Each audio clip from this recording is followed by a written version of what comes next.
Welcome to viewers. మనం ఈరోజు వచ్చేసి గ్రూప్ 1 ప్రిలిమ్స్ అనాలసిస్ గురించి తెలుసుకుందాం. జనరల్ స్టడీస్ కీ ఫ్యాక్టర్స్, అందులో జనరల్ స్టడీసే ఉంటుంది. మనకు వచ్చేసి తెలంగాణకైతే 150 మార్క్స్ 150 మార్కులకు ఉంటుంది. ఈ ఆంధ్రప్రదేశ్ వాళ్ళకైతే 300 మార్కులకు ఉంటుంది. ఎందుకు తెలంగాణ వాళ్ళు కూడా ఆంధ్రప్రదేశ్ వాళ్ళు అనవచ్చు. అక్కడ కూడా 5%లో తెలంగాణ వాళ్ళు రాయొచ్చు.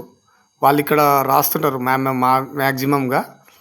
మనం వచ్చేసి విశ్లేషణ చెప్పుకుంటే కరెంట్ అఫైర్స్ 20 నుంచి 25 మార్క్స్ వస్తాయి. మ్యాక్సిమం కరెంట్ అఫైర్స్ అంటే అన్ని అంశాలు మిళితమై ఉంటాయి. కరెంట్ అఫైర్స్లో లేటెస్ట్ హూ ఈజ్ హూ, కొత్తగా మారిన అంశాలు, జియోగ్రఫీ అంశాలు, ఎకనామీ అంశాలు, అన్నీ పాలిటీ రిలేటెడ్ క్వశ్చన్స్. అంటే న్యూగా పాలిటీలు ఏమైనాయి, హిస్టరీకి సంబంధించిన ఏమైనా వచ్చినాయా కొత్తగా కనిపెట్టిరా అలాంటివి. తర్వాత వచ్చేసి రీజనింగ్ 20 మార్క్స్. ఎప్పుడు మారనిది అంటే ఇదే. మీకు నెంబర్ సిరీసు, మెంటల్ ఎబిలిటీలో వచ్చేసి డాటా ఇంటర్ప్రిటేషన్ సిరీస్ అంటే సిట్టింగు అంటే మన సిట్టింగ్ దాంట్లో ఉడక ఉంటాయి. మామూలుగా క్యాలెండర్స్, గడియారాలు, సిట్టింగ్ మేనేజ్మెంట్ అట్లా దానిలో కూడా ఉంటాయి అన్నట్టు. హిస్టరీ, తెలంగాణ ఉద్యమం, తెలంగాణ చరిత్ర, దానికి సంబంధించిన అంశాలు ఉంటాయి. భారతదేశ చరిత్ర, భారతదేశంలో అందులో 3 భాగాలు ఉంటాయి. Ancient, medieval, modern.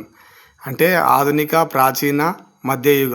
ఈ 3 దాంట్ల నుంచి చదివితే తరువుగా అంశాలు మీకు వీలైతే 20 మార్క్స్ రావడానికి అవకాశం. సైన్స్ అండ్ టెక్నాలజీలో 8 నుంచి 10 మార్కులు రావచ్చు. అందులో కరెంట్ అఫైర్స్ కూడా మిగతా ఉంటుంది. అంటే ఎక్కడెక్కడ విన్యాసాలు జరిగినాయి, నేవీ విన్యాసాలు, ఆర్మీ విన్యాసాలు, అలాగే ఈ మొత్తం జల విన్యాసాలు, ఇవన్నీ సంబంధించినవి ఉంటాయి అన్నట్టు.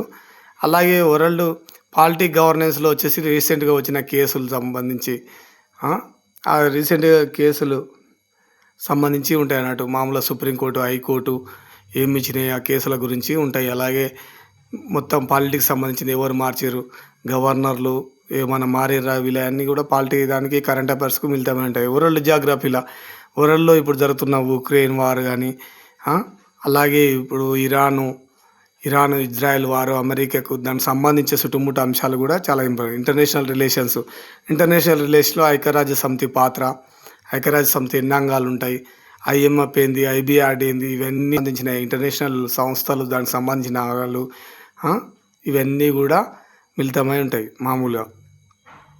Okay, thank you friends.